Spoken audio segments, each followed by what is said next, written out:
Sayyidah Ummu Sulaim, sahabat baginda kita Nabi besar Muhammad sallallahu alaihi wasallam. Kata Nabi, min azka nisa'il Madinah, salah satu dari perempuan Madinah paling cerdas, ibunda dari Anas ibn Malik alaihi ridwanullah.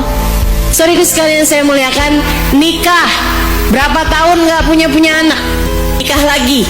Maksud saya ini nikah yang kedua kali. Pernah punya suami, punya anak. Anas bin Malik salah satunya, saudaranya Anas.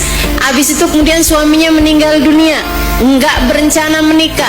Tapi satu waktu dilamar sama Abu Talha, seorang lelaki Yahudi kala itu yang punya cukup banyak harta. Dia berpikir, wah ini kalau saya nikahin dia nih, dia masuk Islam nih.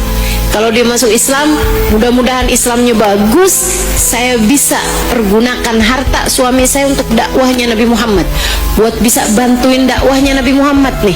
Laki-laki ini potensial untuk dakwahnya baginda Nabi Muhammad alaihissalam. Yang dipikirkan Allah wa Rasuluh. Akhirnya diterima lamarannya Abu Talha, nikah sama Abu Talha.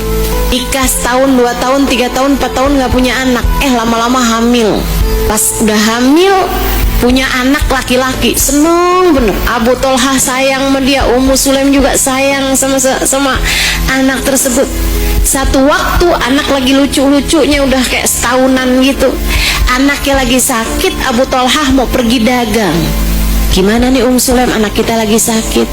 Nggak apa-apa, bismillah. Bukankah segala sesuatu udah ada yang ngaturnya? Kamu pergi dagang aja. Pergi dagang. Suaminya berangkat, dapat sehari anaknya meninggal. Ummu Sulaim dengan kuat hati urusin jenazah anaknya, sampai dengan memandikannya, mengkafaninya, sampai kemudian mensolatinya dan menguburkannya. Dia pesan sama yang takziah, tolong ya, jangan ada yang ngabarin kematian anak saya kepada Abu Talha selain saya sendiri. Alhamdulillah, pada jaga amanat, amanahnya seperti itu, nggak ada siapapun ngabarin Abu Talha. Abu Talhanya memang sedang berada di luar kota, tapi nggak ada juga tuh. Ketika Abu Talha sampai pun nggak dengar kabar apa-apa. Ini ya, umat Islam tuh harusnya memang jaga amanat. Kayak hari ini misalnya saya punya amanat untuk jangan foto, jangan video. Amanat dari saya, harap-harap dijaga, insya Allah. Saudaraku sekalian saya muliakan, pulang Abu Talha pada waktu yang biasa memang sudah ditentukan. Ummu Sulaim udah tahu hari itu suaminya bakal pulang. Ummu Sulaim udah dandan, udah cantik, udah masak makanan-makanan kesukaannya Abu Talha. Abu Talha datang nanyain, gimana kabar anak kita? Malam hari pulangnya Abu Talha, udah selesai sholat isya, udah segala macam. Abu Talha masuk rumah, dia tanya, gimana kabar anak kita? Huwa ahdama yakun, katanya Ummu Sulaim, anak kita sudah jauh lebih tenang.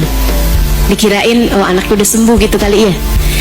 Udah tuh, Abu Talha kemudian dirayu-rayu sama istrinya, sampailah mereka, mohon maaf, urusan suami istri.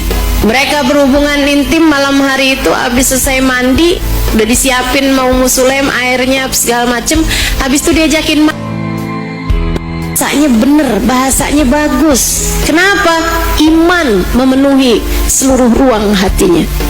Dia bilang sama suaminya, ya Abu Talha, Abu Talha, saya mau tanya nih, kalau misalnya tetangga ada pinjemin kita barang, terus diambil lagi sama dia, balikin gak Abu Talha?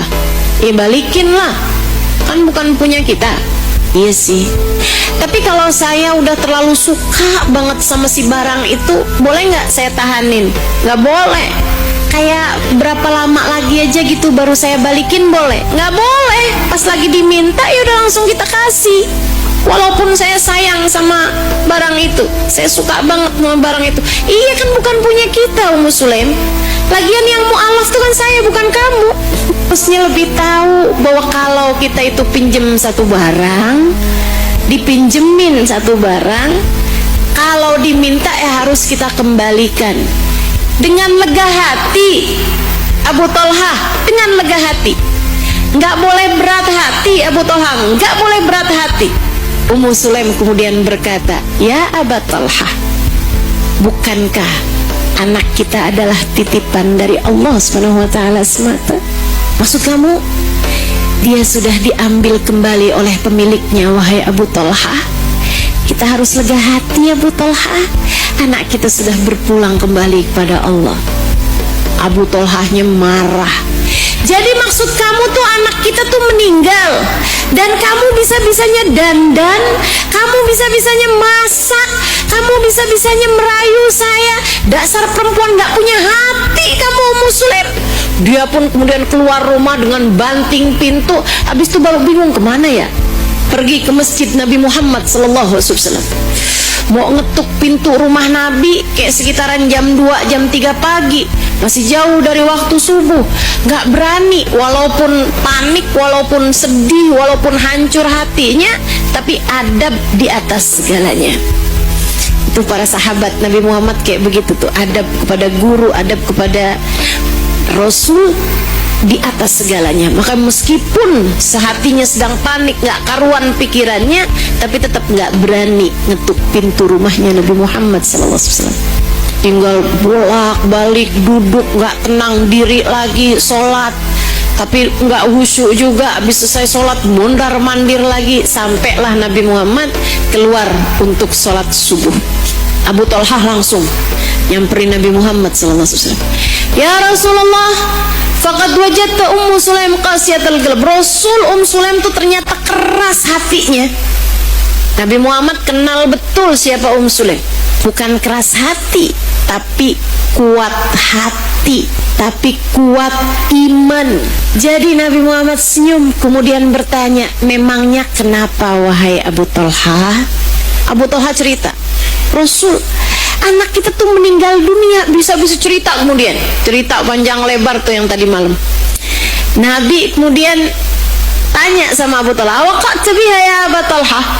Jadi tadi malam kalian sempat berhubungan intim wahai Abu Talha? Ya Rasul, saya nggak tahu kalau anak saya meninggal. Maksudnya kalau tahu kayaknya nggak kuat hati juga gitu buat jalan ini gitu. Kata Nabi Muhammad, barakallahu lakuma fi lailatikuma, barakallahu lakuma fi lailatikuma, barakallahu lakuma fi lailatikuma. Allah kasih berkah pada malam kalian ini. Allah kasih berkah pada malam kalian. Allah kasih berkah. Didoain 3 kali dapat berkah. Bu hamil. Sulaimnya hamil dari hasil malam tersebut. Ibu-ibu sekalian, lahir anak perempuan, yang anak perempuan ini min khiyarit tabi'iyat, salah satu dari wanita tabi'in yang paling baik, soleh, baik. Perempuan ini hafal Al-Quran, jadi ulama, menikah kemudian, dan sesudah menikahnya dia punya anak lebih dari 10 laki-laki, 10-10-nya hafal Quran, 10-10-nya jadi ulama, 10-10-nya jadi pejuang-pejuang dalam Islam, berkat doanya Nabi besar Muhammad SAW. Yang Nabi Muhammad mendoakan karena kekuatan hati, kekuatan iman yang dimiliki oleh seorang perempuan.